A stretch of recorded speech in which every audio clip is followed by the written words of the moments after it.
what was I talking about earlier? Oh, why you should create for yourself, because you don't want to fuck up client work.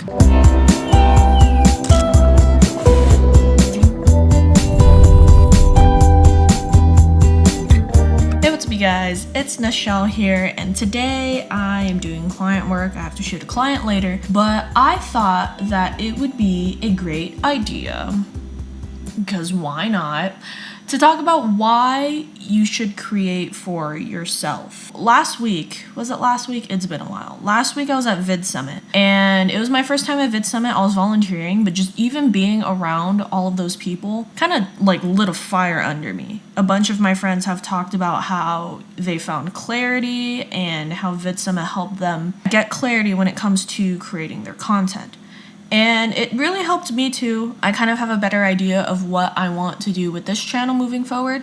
It's still along the same lines of storytelling and helping other people tell their stories, but now I have like a more clear path as to the type of content that I want to make. But yeah, so basically today I'm going to be talking about why you need to create for yourself. And I feel like if you're stuck in the freelancing business, or if you have like a job working like me at a digital marketing agency, you could get so caught up in doing your job, doing the work, doing client work, freelancing, making videos for other people. In my opinion, there are 3 reasons why you need to, obviously you need to do that because you gotta pay the bills. I declare bankruptcy! But you also need to just create content for yourself. And there are 3 reasons why I think you need to do that.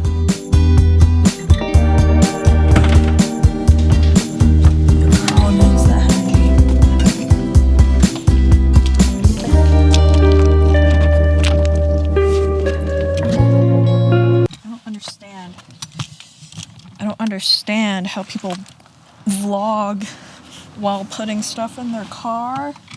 It just seems so like I don't even know if I'm I'm all over the place right now. What was I talking about earlier? Oh yeah, I was doing web design.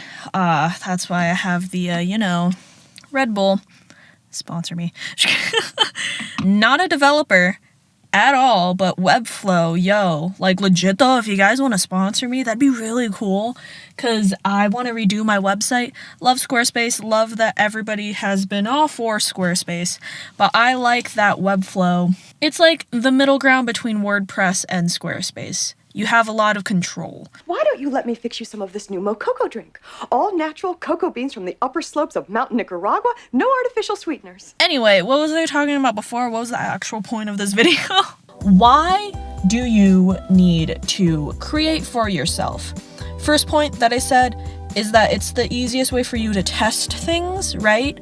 And the reason why you want to test new skills, new techniques on yourself first is because you don't want to fuck up a client video, which I have done that before.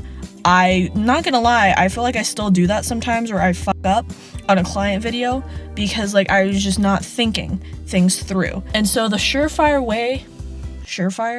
the easiest way for you to not fuck up a client video is if you test all of these tools, all of these tactics or whatever, this workflow, this process on yourself and your own creations first. 2 things I need to do. First of all, package secured, don't want to get that person's address. And actually this ties into the whole like testing things out on yourself and fucking up. So when it came to one of my client videos, equipment is like the biggest thing with me for some reason, is that the equipment that I buy, it's not always the highest quality. It's the cheapest, but it's not the best quality. And so basically the thing that I'm dropping off at the post office is some lav mics that, they worked well for, the most part, but there's just like little tiny things where I'm like, okay, you know what, I think I just need to swap this out, get a new mic. So I got like a whole new audio system for client work. The reason why I f***ed up is because I didn't test the audio equipment with my own videos. This all could have been prevented if I had tested these different pieces of equipment on my own videos first before I used it for client work.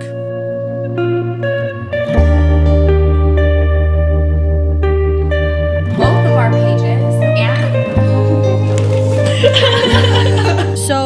last reason why I think you need to create for yourself is that it'll get your name out there as a creator, and it's basically social proof. And so when I was applying to other jobs, this was kind of around the time where I started taking YouTube seriously, started filming a lot more. One of the companies that I applied to actually responded to my application, to my resume, and the thing that kind of won them over, or the reason why they wanted to meet me in person, is because they saw my videos online and they saw that I knew and I understood the culture of posting content online, of social media, because I was living proof. And I'm gonna make another video talking about why businesses need to immerse themselves in the culture before they start just posting. You can't just post on social. You could, honestly. But if you want to make the best of your time, it's important to understand the culture. So that's going to be a completely separate video. The reason why you need to create is because it'll give you social proof for other people that are going to try to hire you to create content for social media, because you're already doing it. You're living proof. This is actually something that I want to do with my Instagram account, is kind of use my Instagram account as social proof to show people, look, this is what I'm doing, I know what I'm doing, and therefore I can help you too. Go. Guys, I want to go to my mom's house. If you want me to eat, let me get spaghetti. What are you doing? Hey! What are you doing? Looking for spaghetti. You want spaghetti for dinner? You want to help me wrap up this video? Mm-hmm. Okay, come to this side.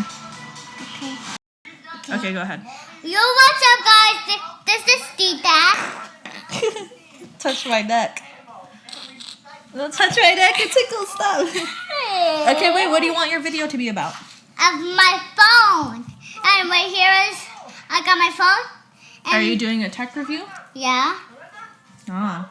Salem, did you I fart. Ew. This is I know, it stinks, dude. yeah. Well, I fart, guys. Thanks for watching our video.